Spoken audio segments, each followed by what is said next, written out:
Today there are interesting updates from the Sumy direction. Here, the Ukrainian command has executed a deadly plan to not only stop the Russian offensive into the Sumy region once and for all, but also to destroy as many enemy forces as possible. After retaking the initiative and starting to dictate the pace, the Ukrainians began to slowly finish off the Russian units left in the region without supplies. Russian lines in the Sumy sector are collapsing at a rapid pace, with Ukraine inflicting one of the most decisive defeats on the Russian offensive since the war began. The chain reaction started when Ukrainian forces destroyed a key bridge near Yunakivka. This bridge was critical for Russian mobility, serving as a potential route for flanking Ukrainian positions. With it gone, Russian troops found themselves trapped in unfavorable positions, stripped of the ability to maneuver and flank or encircle Ukrainian forces. Since the bridge's destruction, Russian units have failed to make any meaningful advances in the area, leaving them exposed and increasingly vulnerable to Ukrainian countermeasures. The second factor accelerating the Russian collapse is Ukraine's establishment of strict fire control over Russian ground lines of communication. Every Russian supply route is under lethal Ukrainian surveillance, followed by precise artillery, drones, and aviation strikes. With Russians forced to move on foot and lacking armored vehicles to protect their advances, reinforcement and resupply became nearly impossible. This allowed the Ukrainians to effectively split the Russian force grouping in two. And because Ukrainian planes had taken out the bridge, Russians could not use it to outflank the Ukrainians as they dealt with the smaller force grouping first. The Ukrainian General Staff confirmed that fire control zones now effectively block Russian logistics, evacuation routes, and reinforcement corridors, leaving isolated Russian positions to shrink under relentless pressure. In response to the worsening situation, the Russian High Command attempted to stabilize the front by dispatching a high-ranking general to reorganize defenses, but this plan backfired quickly. Ukrainian reconnaissance spotted and ambushed the Russian command column moving through the Kursk region, destroying multiple vehicles and striking senior leadership. Among those targeted was Lieutenant General Abakev, who was gravely wounded in the attack.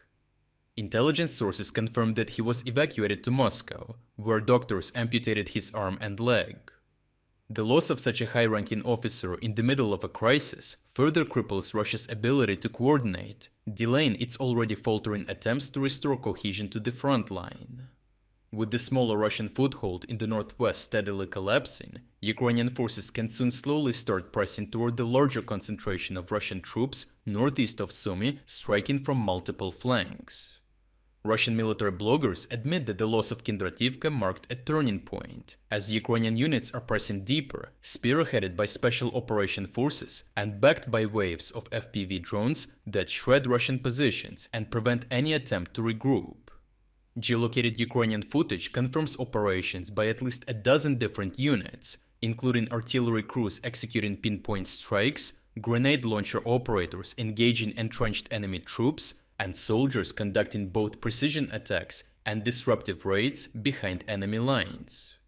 Fighting around Oleksiivka has intensified, with Russian analysts conceding that Ukrainian advances are impossible to halt under current conditions.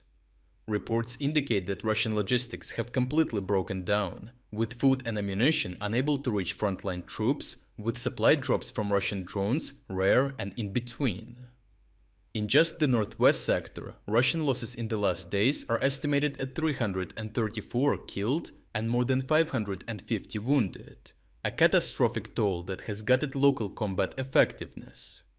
Overall, Ukraine has successfully halted the Russian offensive in Sumy and reversed the momentum, as the combination of cutting supply lines, destroying critical infrastructure, and relentlessly targeting reinforcement attempts dismantled the Russian efforts piece by piece. With their ground lines of communication in ruins and their command structure shaken by leadership losses, Russian troops are being pushed into a purely defensive posture. Reports from both Russian and Ukrainian sources acknowledge that Russian forces will struggle to stop further Ukrainian advances. What was once envisioned as a bold push into Sumy has ended in defeat, leaving Ukraine in control of the battlefield initiative and Russia scrambling to contain the damage. If you are against the invasion of Ukraine and you want to support the work that I am doing, consider subscribing to our own independent news website. Here you can find our exclusive strategic insights, comprehensive overviews of all fronts, and regular tactical analysis videos. By subscribing, you will not only show your support for this channel, but also help and defend independent journalism. The link to our website is in the description. Thank you for watching this report, and I appreciate everyone who stepped up to join us.